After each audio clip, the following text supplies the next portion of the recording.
இவங்களுக்கெல்லாம் செருப்பு தான்ப்பா பதில் அப்படின்ற மாதிரி இப்போ மாக்கப்பா ஆனந்த் ரொம்பவே கோவப்பட்டு இந்த போஸ்ட்டை போட்டிருக்காருங்க. இதை பார்த்ததுமே ரொம்ப ஷாக்கிங்கா இருக்கு. என்ன இப்படி கோவப்பட்டுட்டாரு அப்படின்ற மாதிரி. சரி என்னன்னு பார்க்கலாம். இப்போ கடைசியா மணிமேகலை என்ன பண்ணியிருந்தாங்கன்னா ஒரு வீடியோ போட்டிருந்தாங்க. அவங்க ஹஸ்பண்ட் கூட சேர்ந்து சொம்புக்கு என்னடா மரியாதை அப்படின்ற மாதிரி லெஃப்ட் ஹேண்ட்ல டீல் பண்ற மாதிரி போட்டிருந்தாங்க. இந்த வீடியோ இப்போ நிறைய பேரை ட்ரிகர் பண்ணிடுச்சு. ஸோ அதில் பார்த்தீங்கன்னா நம்ம மாக்கப்பா ஆனந்தும் ரொம்பவே கோவப்பட்டு ஒரு போஸ்ட் ஷேர் பண்ணியிருக்காரு. அதில் என்ன சொல்லியிருக்காருன்னு பார்த்தீங்கன்னா, சனிக்கிழமை எல்லாருமே ஃப்ரீயாக இருப்பாங்க, வீடியோ போடுவாங்க, நமக்கெல்லாம் இந்த செருப்பு தான்ப்பா சரியான பதில் அப்படின்ற மாதிரி போட்டிருக்காரு. ஏன் சனிக்கிழமைன்னு சொல்லியிருக்காருன்னா, நம்ம மணிமேகலை லாஸ்ட் 2 வீடியோ பிரியங்கா இஷ்யூவை பற்றி பேசினது ரெண்டுமே பார்த்தீங்கன்னா சாட்டர்டே அன்னைக்கு தான் போட்டிருக்காங்க.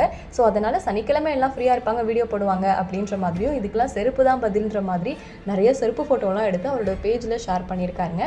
இதை பார்த்து நம்ம டிஜே பிளாக்கும் அதை அப்படியே ஷேர் பண்ணி இன்ஸ்பயர்டு ஃப்ரம் மாக்கப்பா ஆனந்த் அப்படின்னும், இந்த மாதிரி அமானுஷத்தெல்லாம் விரட்ட இதுதான் பெஸ்ட் வே அப்படின்னு சொல்லிட்டு நிறைய செருப்பு சீவுக்கட்டை இருக்கிற ஃபோட்டோவை ஷேர் பண்ணியிருக்காரு.